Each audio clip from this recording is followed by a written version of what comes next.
ಹೆಬ್ಬಟ ಗ್ರಾಮದ ನಮ್ಮ ಆಸ್ತಿ ನಮ್ಮ ಹಕ್ಕು ಕಾರ್ಯಕ್ರಮದ ಈ ಸ್ವತ್ತು ಆಂದೋಲನ ಹಾಗೂ ರೆವಿನ್ಯೂ ಇಲಾಖೆ ಭಾಗಿಯಾಗಿ ಚಲ್ದಗಾನಹಳ್ಳಿ ಗ್ರಾಮ ಪಂಚಾಯಿತಿ ಕಾರ್ಯಾಲಯದ ವತಿಯಿಂದ ಸುಮಾರು 4 ಗ್ರಾಮಗಳ ಆಂದೋಲನ ಸಭೆ ಕಾರ್ಯಕ್ರಮದಲ್ಲಿ ಗೌರವಾನ್ವಿತ ಸಮಾಜ ಸೇವಕರು, ಜನಸಾಮಾನ್ಯರ ಅಭಿವೃದ್ಧಿ ಅಧ್ಯಕ್ಷರು ಸಿಎನ್ ಶ್ರೀನಿವಾಸ್ ಹಾಗೂ ಕಾರ್ಯನಿರ್ವಹಣಾಧಿಕಾರಿಗಳು ಸರ್ವೇಶ್ ರವರ ಸಹಭಾಗಿತ್ವದಲ್ಲಿ ಸಹಾಯಕ ನಿರ್ದೇಶಕರು ರಾಮಪ್ಪನವರು, ಸಕ್ರಿಯ ಪಂಚಾಯಿತಿ ಅಭಿವೃದ್ಧಿ ಅಧಿಕಾರಿಗಳು ಜಗದೀಶ್ ಕುಮಾರ್, ಗೌರವಾನ್ವಿತ ಹೆಬ್ಬಟ ಗ್ರಾಮದ ಎಲ್ಲಾ ಚುನಾಯಿತ ಸದಸ್ಯರು, ಜನಸಾಮಾನ್ಯರು, ಈ ಭಾಗದ ಮುಖಂಡರು, ಗಣ್ಯರು, ಹಿರಿಯರು ಉಪಸ್ಥಿತರಿದ್ದು ಈ ಸಭೆ ಕುರಿತು ಪಿಡಿಒ ಅಧಿಕಾರಿಗಳು ಹಾಗೂ ಸಹಾಯಕ ನಿರ್ದೇಶಕರು ರಾಮಪ್ಪ, ಗ್ರಾಮ ಪಂಚಾಯಿತಿ ಸದಸ್ಯರು ಅನಂತಕುಮಾರ್, ಊರಿನ ಮುಖಂಡರು ಮುನಿಯಪ್ಪ, ನಿವೃತ್ತಿ ಶಿಕ್ಷಕರು ನಮ್ಮ ಆಸ್ತಿ ನಮ್ಮ ಹಕ್ಕು ಕಾರ್ಯಕ್ರಮದ ಈ ಸ್ವತ್ತು ಆಂದೋಲನ ಕುರಿತು ಸಂಕ್ಷಿಪ್ತ ಸಲಹೆ ಸೂಚನೆಗಳನ್ನು ತಿಳಿಸಿದ್ರು. ಹಾಗೂ ಈ ದಿನ ಸಭೆಯಲ್ಲಿ ಫಲಾನುಭವಿಗಳು ಸುಮಾರು 300 ಅರ್ಜಿಗಳು ಬಂದಿರುವಾಗ ಅಧಿಕಾರಿಗಳು ತಿಳಿಸಿದ್ರು. ಈ ಸಭೆಗೆ ಬಂದಿರುವ ಎಲ್ಲರಿಗೂ ಪಂಚಾಯಿತಿ ಅಧ್ಯಕ್ಷರು ಹಾಗೂ ಅಧಿಕಾರಿಗಳು ಗೌರವಾನ್ವಿತ ಸದಸ್ಯರಿಗೆ ಹೃತ್ಪೂರ್ವಕ ಕೃತಜ್ಞತೆಗಳನ್ನು ತಿಳಿಸಿದ್ರು. ಎಲ್ಲ ಸಾರ್ವಜನಿಕರು ಇದರ ಸದುಪಯೋಗವನ್ನ ಪಡೆದುಕೊಳ್ಳಲು ಈ ಮೂಲಕ ಕೋರಿದೆ. 1, 2, 3 ಮನೆ ಖಾಲಿ ನಿವೇಶನ ಈ ಸ್ವತ್ತು ಖಾತೆ ಮಾಡಲು ಫಲಾನುಭವಿ ಹೆಸರಿನಲ್ಲಿ ಇರುವ ಆಸ್ತಿಗೆ ಬೇಕಾದ ದಾಖಲೆಗಳು, ಅರ್ಜಿ, ರೇಷನ್ ಕಾರ್ಡ್, ಆಧಾರ್ ಕಾರ್ಡ್, ಮತದಾರರ ಗುರುತಿನ ಚೀಟಿ, ಮನೆಯ ಖಾಲಿ ನಿವೇಶನದಲ್ಲಿ ಫಲಾನುಭವಿಗಳು ನಿಂತುಕೊಂಡು ತೆಗೆಸಿದ ಫೋಟೋ, ಪಾಸ್ಪೋರ್ಟ್ ಸೈಜ್ ಫೋಟೋ 1, ಆಸ್ತಿಯ ಮೂಲ ದಾಖಲೆಗಳು, 910 ಹಕ್ಕುಪತ್ರ, ಕ್ರಯಪತ್ರ, ಇತರೆ ಕಂದಾಯ ರಸೀದಿ, ವಿದ್ಯುತ್ ಬಿಲ್. ಸಾರ್ವಜನಿಕರು ಈ ದಾಖಲಾತಿಗಳು ಹಾಗೂ ಅರ್ಜಿಗಳನ್ನು ಕಚೇರಿಗೆ ಸಲ್ಲಿಸಿ ಸಾರ್ವಜನಿಕರು ಸದುಪಯೋಗ ಪಡೆದುಕೊಳ್ಳಬೇಕಾಗಿ ತಿಳಿಸಿದ್ರು. ಅರ್ಜಿಗಳು ಕೊಟ್ಟಿರೋರೆಲ್ಲ ತಮ್ಮ ಆಸನದಲ್ಲಿ ಕೂರಬೇಕಾಗಿ ಕೋರುತ್ತೇನೆ. ಇಲ್ಲಿ ಸ್ವಲ್ಪ ಜಾಗ ಬಿಡಿ. ಏನ ಮಾಡ್ತಾರಲ್ಲ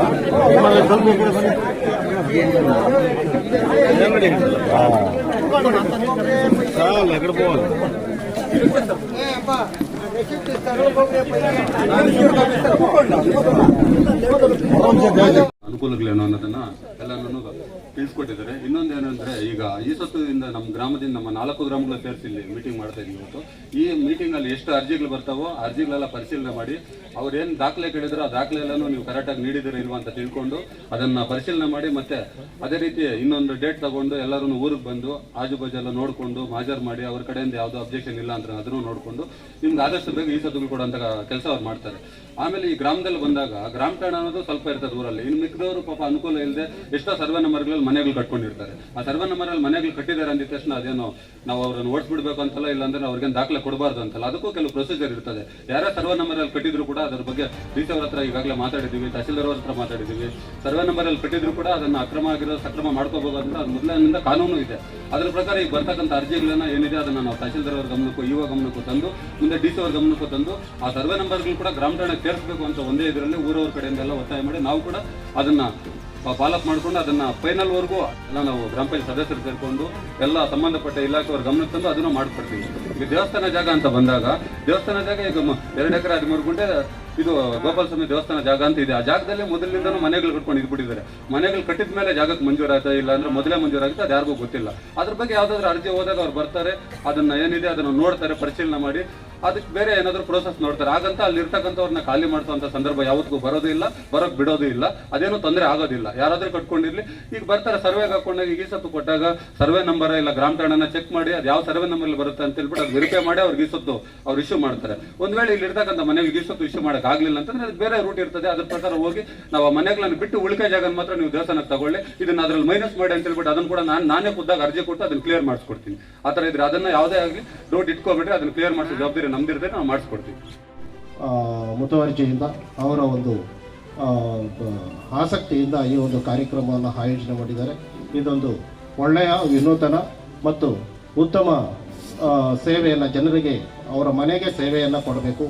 ಪಂಚಾಯಿತಿ ಹೆಡ್ ಕ್ವಾರ್ಟರಲ್ಲೇ ಕೂರುವುದಲ್ಲ, ಆಯಾ ಊರಿಗೂ ಕೂಡ ಗ್ರಾಮ ಪಂಚಾಯಿತಿಯ ಸದಸ್ಯರಾಗ್ಬೋದು, ಅಧ್ಯಕ್ಷರಾಗ್ಬೋದು, ಅಧಿಕಾರಿಗಳಾಗ್ಬೋದು, ಅವರು ಬಂದು ಅವರ ಸಮಸ್ಯೆಗಳನ್ನು ಕೇಳಿ ಅಲ್ಲೇ ಅರ್ಜಿಗಳನ್ನು ಪಡೆದು ಎಲ್ಲ ದಾಖಲೆಗಳನ್ನು ಅದಕ್ಕೆ ನೀವು ಲಗತ್ತಿಸಿ ಸಲ್ಲಿಸಬೇಕು. ಅಂತಹ ಅರ್ಜಿಗಳನ್ನು ಒಂದಷ್ಟು ಟೈಮ್ ಅಂದರೆ ಈ ಸತ್ತು ತಕ್ಷಣ ನೀನಿಗೆ ಕೊಟ್ಟರೆ ಈಗಲೇ ಕೊಟ್ಬಿಡೋಕ್ಕಾಗಲ್ಲ. ಅದಕ್ಕೆ ಒಂದಷ್ಟು ಪ್ರಕ್ರಿಯೆ ಇದೆ. ಸ್ಥಳಕ್ಕೆ ಹೋಗಬೇಕು, ಮಜರ್ ಮಾಡ್ಕೋಬೇಕು, ಕಂಪ್ಯೂಟರ್ ಸಾಫ್ಟ್ವೇರಲ್ಲಿ ಎಂಟ್ರಿ ಮಾಡಬೇಕು, ಅದರ ಒಂದು ಕಡತಗಳನ್ನು ತಾಲೂಕು ಪಂಚಾಯತಿಯ ಇಒ ಅನುಮೋದನೆ ಸಲ್ಲಿಸಬೇಕು, ಅಲ್ಲಿಂದ ಅನುಮೋದನೆ ಪಡ್ಕೋಬೇಕು, ಮತ್ತೆ ಈ ಸ್ವತ್ತನ್ನು ವಿತರಣೆ ಮಾಡಬೇಕು. ಆದರೆ ಅವರು ಮಾಡ್ಕೊಳ್ತಾರೆ ಮುಂದೆ. ಇದು ಒಳ್ಳೆ ಕಾರ್ಯಕ್ರಮ.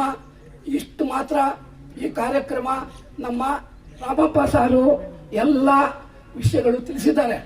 ಅದು ಇನ್ನೊಂದೇನೆಂದ್ರೆ ಈ ಸ್ವತ್ತು ಅಪ್ಲಿಕೇಶನ್ ತಗೊಳ್ತಾರೆ. ಈ ಸ್ವತ್ತು ಸರಿಯಾಗಿ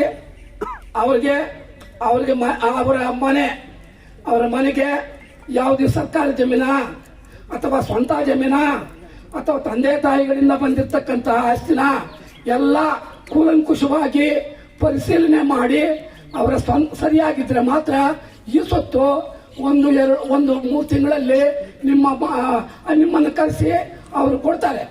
ಅದೇನ ಹೆಚ್ಚು ಕಡಿಮೆ ಆಗಿದ್ರೆ ನಿಮ್ಮನ್ನು ಕರೆಸಿ ಈ ರೀತಿ ಇದ್ರೆ ಮಾಡ್ತೀವಿ. ಒಂದು ಈ ಸ್ವತ್ತು ಮಾಡಬೇಕಾದ್ರೆ ತಾವೇ ಹೋಗಿ ಈ ಸ್ವತ್ತು ಮಾಡಿಕೊಂಡು ಬರಬೇಕಾದ್ರೆ 10,000 ರೂಪಾಯಿ ಖರ್ಚಾಗುತ್ತೆ. ಅಲ್ದಾಡ್ಬೇಕಾಗುತ್ತೆ. 1 ವರ್ಷ ಅಲ್ದಾಡ್ಬೇಕಾಗುತ್ತೆ. ಅದು 5 ವರ್ಷ 10,000 ಬಿಟ್ಟು ಅಲ್ದಾಡೋದು ವೇಸ್ಟ್ ಆಗುತ್ತೆ. ಆದ್ರೆ ಮನೆಗೆ ತಲುಪಿಸುವಂತೆ ನಮಗೆ ಈ ಒಂದು ಕಾರ್ಯಕ್ರಮ ಹಮ್ಮಿಕೊಂಡಿದ್ದಕ್ಕೆ ನಮಗೆ ಈ ಕಾರ್ಯಕ್ರಮ ಹಮ್ಮಿಕೊಂಡಿರ್ತಕ್ಕಂಥ ಅನಂತಕುಮಾರ್ ಹೆಚ್ಚಿನ ಶ್ರದ್ಧೆಯಿಂದ ಈ ಕಾರ್ಯಕ್ರಮ ಆಯೋಜನೆ ಮಾಡಿದ್ದಾರೆ ಅಂದು ನನಗೆ ಗೊತ್ತಾಯ್ತು. ನನಗೆ ಅವನ ಮೇಲೆ ತುಂಬಾ ಸಂತೋಷ ಆಯ್ತು. ಹೋಗ್ಲಿ ಬಿಡಿ, ನಮ್ಮ ಕಾರ್ಯಕ್ರಮಕ್ಕೆ ಈ ರೀತಿ ಕಾರ್ಯಕ್ರಮ ಮಾಡಿದಾನಲ್ಲ ಅಂದ್ಬಿಟ್ಟು ಸಂತೋಷ ಆಯ್ತು. ಎಲ್ಲರೂ ಅನುಕೂಲ ಮಾಡ್ಕೊಳ್ತಾ ಇದ್ದಾರೆ. ಇನ್ನು ಅನೇಕ ಜನ ಅವ್ರ ಮನೆಗಳಿದ್ರು ಅವರು ಅನುಕೂಲ ಮಾಡ್ಕೊಂಡಿಲ್ಲ. ಯಾಕೆಂದ್ರೆ ಏನು ಈ ಸ್ವತ್ತು ಇಲ್ಲದೆ ಇದ್ರೆ ಏನು ನಮ್ಗೆ, ನಾವು ಮಾರ್ಕೊಳ್ಬೇಕಾದ್ರೆ ಮಾತ್ರ ಈ ಸ್ವತ್ತು ಇರ್ಬೇಕು.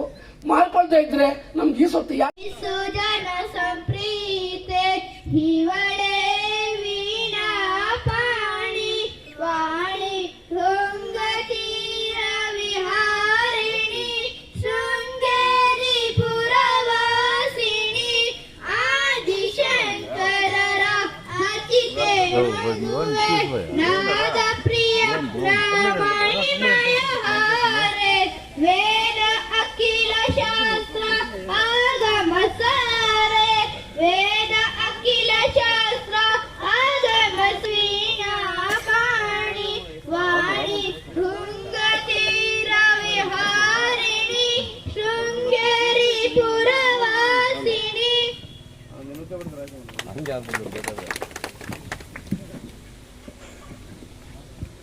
ಕಾರ್ಯಕ್ರಮವು ಸುಸೂತ್ರವಾಗಿ ನಡೆಯಲೆಂದು ದೇವರಲ್ಲಿ ಎಲ್ಲ ಆಸ್ತಿಗಳು ಈ ಸ್ವತ್ತಿಗೆ ಒಳಪಟ್ಟಿಲ್ಲ. ಕೆಲವು ಈಗ ಚಲ್ದಿಗಾನಹಳ್ಳಿ ಗ್ರಾಮ ಪಂಚಾಯತಿನೇ ನಾವು ಉದಾಹರಣೆಗೆ ತಗೊಂಡ್ರೆ ಇದರಲ್ಲಿ ಇರುವಂತಹ ಒಂದು ಸುಮಾರು 2,000 ಆಸ್ತಿಗಳೇನಿದೆ, ಮನೆ ಅಥವಾ ನಿವೇಶನಗಳು, ಇವುಗಳಲ್ಲಿ ಒಂದು ಕಾಲು ಭಾಗ ಒಂದು 400ರಿಂದ 500 ಈ ಸ್ವತ್ತುಗಳನ್ನ ವಿತರಿಸಿರ್ಬೋದು ಅಷ್ಟೇ. ಮಿಕ್ಕೆಲ್ಲವೂ ಈ ಸ್ವತ್ತನ್ನು ವಿತರಿಸಿಲ್ಲ. ಅಂದರೆ ಇದು ಜನರಿಗೆ ಅದು ಬ್ಯಾಂಕಿಗೆ ಲೋನ್ ಕೊಡುವುದು, ಲೋನ್ಗೆ ಅಪ್ಲೈ ಮಾಡೋದು ಅಥವಾ ಇನ್ಯಾವುದೇ ಸರ್ಕಾರಕ್ಕೆ ಡಾಕ್ಯುಮೆಂಟನ್ನು ಸಬ್ಮಿಟ್ ಮಾಡುವಂಥ ಸಂದರ್ಭದಲ್ಲಿ ನಿಮ್ದನ್ನು ಈ ಖಾತೆ ಕೊಡಿ ಅಂತ ಕೇಳ್ತಾರೆ. ಅಂಥ ಟೈಮಲ್ಲಿ ಬಂದು ಈ ಸ್ವತ್ತಿಗೆ ಅಪ್ಲೈ ಮಾಡಿ ತಗೊಂಡು ಹೋಗ್ತಾ ಇದ್ದಾರೆ. ಅಥವಾ ಈ ಲೇಔಟ್ಗಳು ಭೂ ಪರಿವರ್ತನೆ ಆಗಿ ಟೌನ್ ಪ್ಲಾನ್ ಅಪ್ರೂವಲ್ ಆಗಿ ಬಂದಂತಹ ಕೆಲವು ಲೇಔಟ್ಗಳು ಈ ಸ್ವತ್ತಿಗೆ ಒಳಪಡ್ತಾ ಇದೆ. ಆದರೆ ಈ ಸ್ವತ್ತು ಸಾಫ್ಟ್ವೇರ್ ಬಗ್ಗೆ ಒಂದಷ್ಟು ಹೇಳಿದ್ದಾರೆ. ಈಗ ನಮ್ಮ ಗ್ರಾಮ ಪಂಚಾಯಿತಿ ವ್ಯವಸ್ಥೆ ಸುಮಾರು 1956ರಲ್ಲಿ ಬಂದರೂ ಕೂಡ ಅಲ್ಲಿಂದ ಮಂಡಲ ಪಂಚಾಯಿತಿಗಳಿತ್ತು. ಅದಾದ ಮೇಲೆ 1973ರಲ್ಲಿ ಸಂವಿಧಾನಕ್ಕೆ ತಿದ್ದುಪಡಿಗಳಾಗಿ ಒಂದಷ್ಟು ಗ್ರಾಮ ಪಂಚಾಯಿತಿ ಆಡಳಿತದಲ್ಲಿ ಸುಧಾರಣೆಗಳಾಗಿ ಮುಂದುವರಿತಾ ಬಂತು. 1993ರಲ್ಲಿ ಮಂಡಲ ಪಂಚಾಯಿತಿಗಳನ್ನು ಗ್ರಾಮ ಪಂಚಾಯಿತಿಗಳಾಗಿ ವಿಭಜನೆ ಮಾಡಿ ಗ್ರಾಮ ಪಂಚಾಯಿತಿಗಳ ಮುಖಾಂತರ ಈಗಿರುವ ವ್ಯವಸ್ಥೆ, ಈ ಒಂದು ವ್ಯವಸ್ಥೆ ಅಸ್ತಿತ್ವಕ್ಕೆ ಬಂದು ಮುಂದುವರೆದುಕೊಂಡು ಬರ್ತಾ ಇದೆ. ಅಂದರೆ ಗ್ರಾಮ ಪಂಚಾಯಿತಿಗಳು ಅಸ್ತಿತ್ವಕ್ಕೆ ಬಂದು ಕೂಡ ಈಗ ಸುಮಾರು 30 ವರ್ಷಗಳು ಕಳೆದಿದೆ. ಆದರೂ ಕೂಡ ನಮ್ಮ ಈ ಒಂದು ಗ್ರಾಮ ಪಂಚಾಯಿತಿಗಳ ಆಸ್ತಿ ನಿರ್ವಹಣೆ ಮತ್ತು ಅದರ ಒಂದು ರೆಕಾರ್ಡ್ ಆಗುವಂತಹದ್ದು, ಅಂದರೆ ದಾಖಲೆಗಳ ಒಂದು ನಿರ್ವಹಣೆ ಅಷ್ಟೊಂದು ವ್ಯವಸ್ಥಿತವಾಗಿ ಅಥವಾ ಬಲಿಷ್ಠವಾಗಿ ಇರಲಿಲ್ಲ.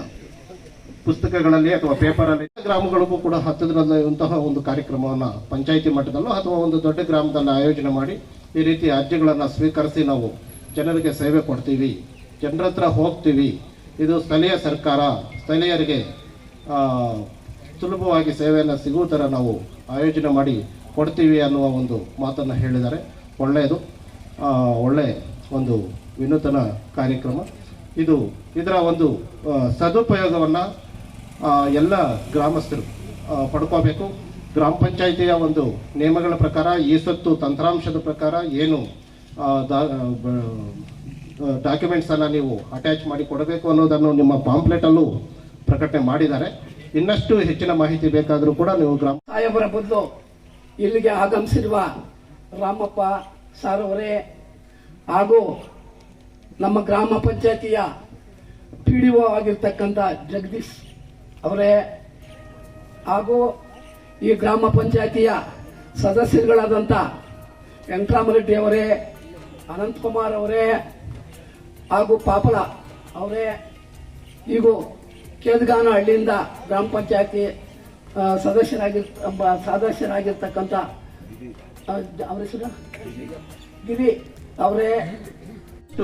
ದುರುಪಯೋಗವಾಗುವಂತಹದ್ದು, ಪದೇ ಪದೇ ಸಮಸ್ಯೆಗಳು ತಂದೊಡುವಂತಹದ್ದು, ಅಥವಾ ಯಾರ್ದೋ ಹೆಸರಲ್ಲಿ ಯಾರ್ದೋ ಬರೆದುಬಿಟ್ಟಿದ್ದಾರೆ, ತಿದ್ದುಬಿಟ್ಟಿದ್ದಾರೆ, ಅಂಗಡಿ ನಕಲಿ ಮಾಡಿದ್ದಾರೆ ಅಂತ ಎಲ್ಲ ಆರೋಪಗಳು ಬರ್ತಾ ಇತ್ತು. ಇದನ್ನೆಲ್ಲ ಗಮನಿಸಿದಂಥ ಸರ್ಕಾರ ನಮಗೆ ಈ ಸ್ವತ್ತು ಅಥವಾ ಈ ಖಾತಾ ಮಾಡಬೇಕು, ಅದನ್ನು ಡಿಜಿಟೈಸೇಷನ್ ಮಾಡಬೇಕು, ಎಲ್ಲಿ ಜಾಗ ಇರುತ್ತೋ ಆ ಜಾಗದಲ್ಲಿ ಆ ಒಂದು ಅಕ್ಷಾಂಶ, ರೇಖಾಂಶ, ಚೆಕ್ಬಂದಿ ಇದನ್ನು ಡಿಜಿಟಲ್ ಸರ್ಟಿಫಿಕೇಟ್ ಮುಖಾಂತರ ವಿತರಿಸಬೇಕು ಅಂತ ಹೇಳಿಬಿಟ್ಟು ಈ ಸ್ವತ್ತುವನ್ನು 2013 ಜಾರಿಗೆ ತಂತು. 2013 ಈ ಸ್ವತ್ತುವನ್ನು ಜಾರಿಗೆ ತಂದರೂ ಕೂಡ ಈಗ ಸುಮಾರು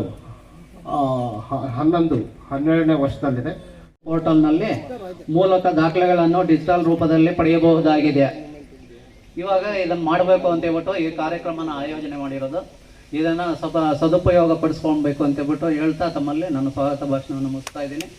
ಈಗ ವೇದಿಕೆ ಮೇಲಿರುವ ಎಲ್ಲ ಗಣ್ಯರು ಉದ್ಘಾಟನೆ ಮಾಡಬೇಕಾಗಿ ಜ್ಯೋತಿ ಬೆಳಗುವುದರ ಮೂಲಕ ಶಾರದ ಮಾತೆ ಮಂಗಳದಾತೆ ಸುರ ಸಂಸೇವಿತೆ ಪರಮ ಪುನೀತೆ ವಾರಿಜಾಸನ ಹೃದಯ ವಿರಾಜಿತೆ ವಾರಿಜಾ. ಈ ದಿನ ಕಾರ್ಯಕ್ರಮವನ್ನು ಆಯೋಜನೆ ಮಾಡಿದ್ದಾರೆ. ಈ ಕಾರ್ಯಕ್ರಮದ ಮುಖ್ಯ ಉದ್ದೇಶ ಇಷ್ಟೇ. ಮೊದಲು ಖಾತೆ ಇತ್ತು, ನಮೂನೆಗಳು 9, 10 ಅಂತ. ಇವಾಗ ಅದೆಲ್ಲ ಹೋಗಿ ಡಿಜಿಟಲೀಕರಣ ಆಗಿದೆ. ಈ ಸ್ವತ್ತು ಎಂದರೆ ಗ್ರಾಮೀಣ ಪ್ರದೇಶದಲ್ಲಿ ಆಸ್ತಿ ಮಾಲೀಕರ ಆಸ್ತಿ ದಾಖಲೆಗಳನ್ನು ಡಿಜಿಟಲ್ ಈ ಒಂದು ಯಶಸ್ವಿ ಮಾಡಬೇಕು. ಮುಂದಿನ ಗ್ರಾಮಗಳಲ್ಲೂ ಕೂಡ ಈ ಕಾರ್ಯಕ್ರಮವನ್ನು ಯಶಸ್ವಿಯಾಗಿ ನಡೆಸಿಕೊಡುವುದಕ್ಕೆ ಇದು ಸ್ಫೂರ್ತಿ ಆಗಬೇಕು ಅಂತ ಹೇಳಿಬಿಟ್ಟು ಈ ಒಂದು ಕಾರ್ಯಕ್ರಮವನ್ನು ಆಯೋಜನೆ ಮಾಡಿರುವಂತಹದ್ದು. ಈ ಒಂದು ಕಾರ್ಯಕ್ರಮವನ್ನು ಮಾಡಿರುವಂತಹ ಗ್ರಾಮ ಪಂಚಾಯತಿ ಅಧ್ಯಕ್ಷರು, ವಿಶೇಷವಾಗಿ ಈ ಗ್ರಾಮದ ಎಲ್ಲ ಸದಸ್ಯರು ಮತ್ತು ಈ ಭಾಗದ 4 ಗ್ರಾಮಗಳ ಎಲ್ಲ ಸದಸ್ಯರಿಗೂ ಕೂಡ ನಾನು ಅಭಿನಂದನೆಗಳನ್ನು ತಿಳಿಸ್ತಾ ಇದ್ದೇನೆ. ಈ ಕಾರ್ಯಕ್ರಮದ ಎಷ್ಟು ಅರ್ಜಿಗಳು ಇವತ್ತು ಈ ಕಾರ್ಯಕ್ರಮ ವೇದಿಕೆ ಕ್ರಮದ ಇನ್ನೊಂದು 5-10 ನಿಮಿಷದಲ್ಲಿ ಮುಗಿದ ಮೇಲೆ ನೀವು ಒಬ್ಬೊಬ್ಬರಾಗಿ ಬಂದು ಅರ್ಜಿಗಳನ್ನು ಸಲ್ಲಿಸಿ. ವೆಂಕಟರಾಮರೆಡ್ಡಿನವರವರೇ, ಸದಸ್ಯರುಗಳಾದಂತಹ ಇತರೆ ಗ್ರಾಮಗಳಿಂದ ಬಂದಿರುವಂತಹ ಗ್ರಾಮ ಪಂಚಾಯತಿಯ ಗೌರವಾನ್ವಿತ ಸದಸ್ಯರೇ, ಹಿರಿಯರೇ, ಇಲ್ಲಿ ಸೇರಿರುವಂತಹ ಎಲ್ಲ ಗ್ರಾಮಗಳ ಗ್ರಾಮಸ್ಥರುಗಳೇ, ಪತ್ರಿಕಾ ಮಾಧ್ಯಮ ಮಿತ್ರರೇ,